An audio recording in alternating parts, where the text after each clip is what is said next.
Ассалаумағалейкум достар, сіздермен әдеттегідей матрешканы.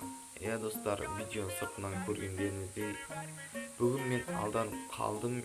Free Fire аккаунтынан айырылып қалдым. Достар, өкінішті қалай айырылғам туралы қазір видео барысында айтып берем. Ал еші кеттік.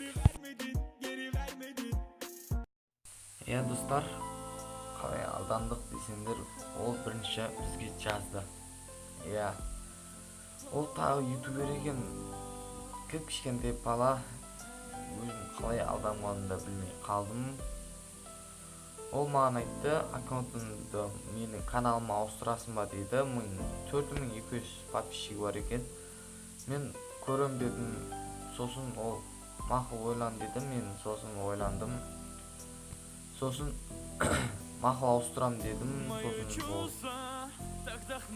бірінші сен жібер деді. Жоқ, сен бірінші жібер деп мен де айттым. Мен алдамаймын, мен білесің ғой, анау бір нәрсе болды.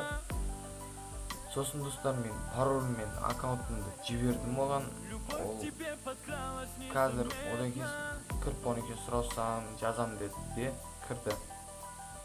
Күттім біраз. Бір кезде ВК кіріп оттым, қашан жазады екен деп ВК-дан шығып кетті. Не болды деп кірсем, ВК-ны жауып, менің ВК-мды жауып, басқа нөмірге өткізіп алып, ол нөмірге 2 нөмір тағы тіркеп, олақтары общем бытшы шығарып жауып тастапты. Достар, Free Fire аккаунтымыздан сөйтіп айырылып қалдық. Ештеңе етпейді, бастысы сендерден айырылмадық. Өзіміздің YouTube каналдан айырмағанымызға шүкір, бастысы сендерден айырылмаймыз достар. Өкінішті енді.